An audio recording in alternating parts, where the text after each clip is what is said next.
kecerdasan dari pengelola DKI untuk mengatasi banjir dengan membuat air mengalir dari darat ke laut.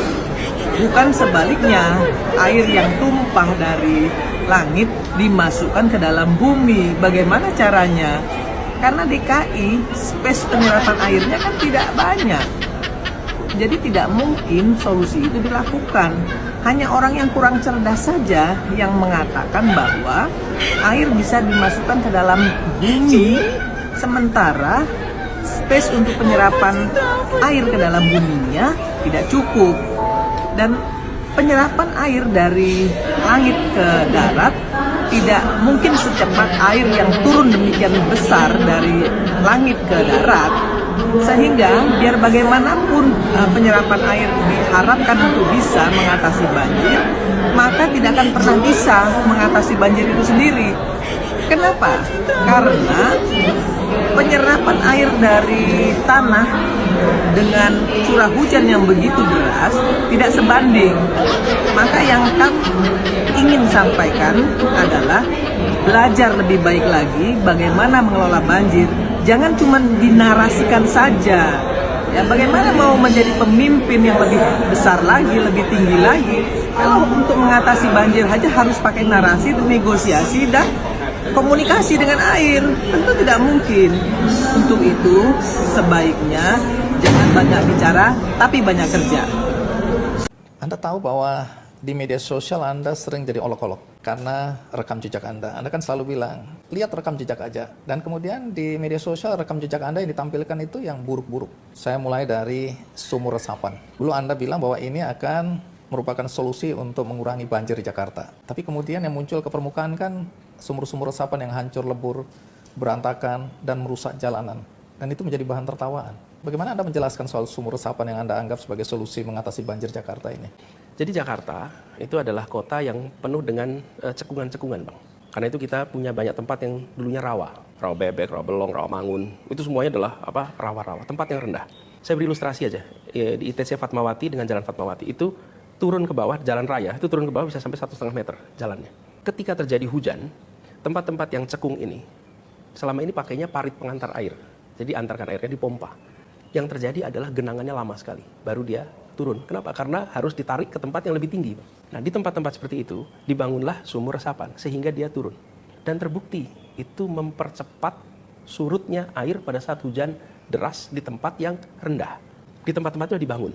Ada dibangun 27.000. Waktu itu yang pertama kali, 27.000 lubang dibangun sumur resapan. Di tempat-tempat itu terbukti air menjadi surut cepat. Bisa ditanyakan kepada warga di sana. Oke, itu satu. Berarti ada solusinya. Yang kedua, apakah sempurna? Tidak, Bang. Apa tidak sempurna?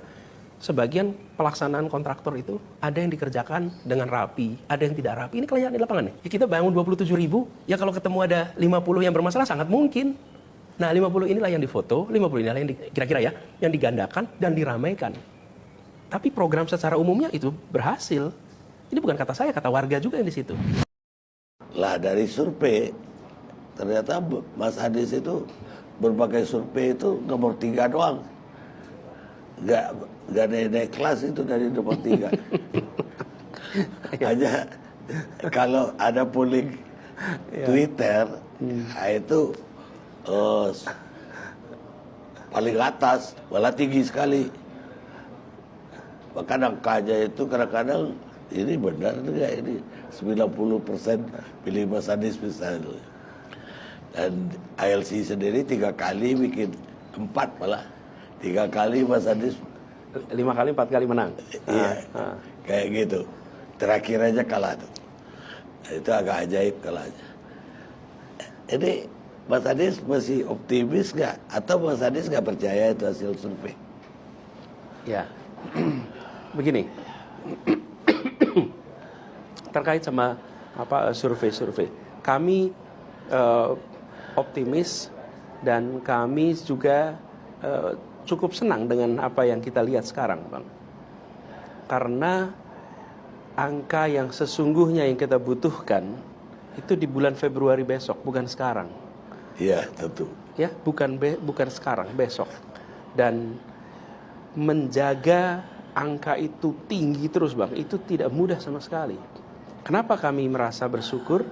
Dengan sumber daya yang kita miliki amat sedikit. Amat sedikit. Dengan apa yang kita kerjakan secara logistik sangat sedikit. Dan mengandalkan basis kerelawanan yang luar biasa kuat. Relawan ini di mana-mana.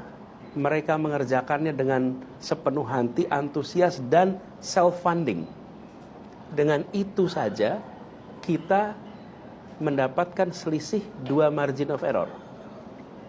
Jadi kalau kita lihat Bang, yang sering umumnya ya, tiap survei beda-beda, tapi kita lihat nomor 1 dan nomor 2 selisihnya 1 margin of error. Jadi kalau margin of error 2,5, berarti antar itu.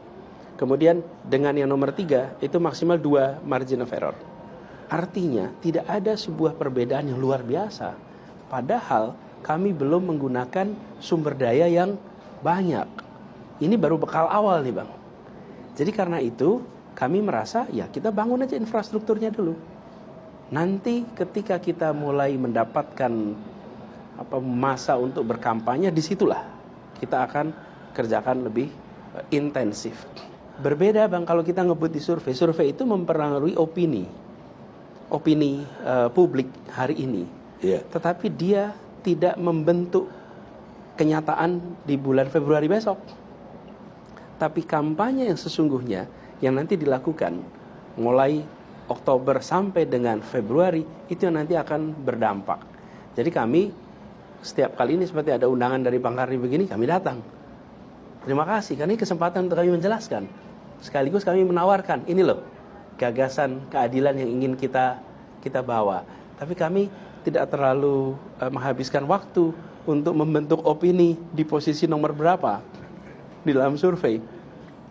Dan dalam kenyataannya Bang, ketika sudah jalan, ke perjalanan nih, itu juga nggak diingat-ingat lagi kok Bang. Survei bulan Maret kemarin, survei bulan Mei kemarin gitu. Malah udah gak ingat. Udah ingat. Kita semua akan fokusnya ke depan. Kami fokus di situ aja. Halo teman-teman, berjumpa bersama saya di Politik Dangi.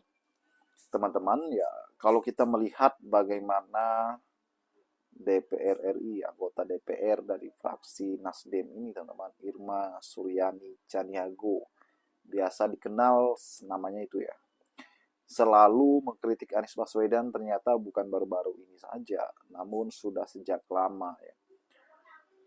Bagaimana program kebijakan Anies ini selalu menjadi sebuah kesalahan di matanya ya. Ya maklum ya, namanya Irma ya. Padahal Nasdem ini adalah partai pendukung Anies teman-teman. Ya di Pilpres kemarin Anies itu didukung oleh Nasdem. Ya begitu juga di Pilkada kemarin hampir teman-teman. Namun yang dikritik Irma kali ini adalah tentang sumur resapan yang digagas, yang dibuat Anies di Jakarta. Padahal ya di kota-kota besar kata Anies itu sudah dilakukan. Yang namanya sumur resapan ini kota-kota maju di dunia itu sudah menerapkan sumur resapan. Dan kalau kita melihat juga bagaimana Anies Baswedan ya tetap melanjutkan program sumur resapan ini dan akhirnya terbukti ya kan, bukan banjirnya yang nol, namun ketika banjir itu lebih cepat surutnya ya dibandingkan kalau tidak ada sumur resapan. Itulah sumur resapan atau fungsi sumur resapan yang dikatakan Anies Baswedan.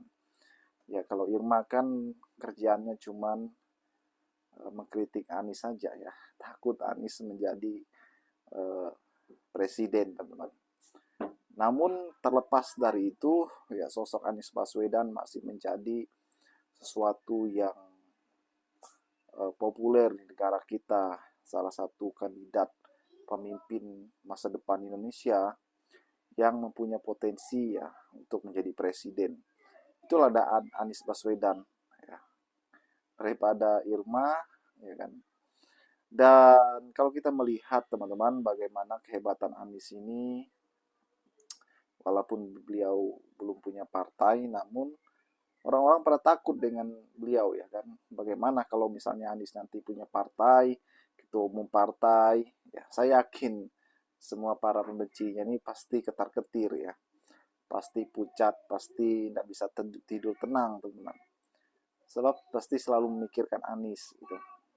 Anies yang belum punya partai aja setakut itu mereka dengan Pak Anies. Bagaimana menurut kalian? Kita diskusi di kolom komentar.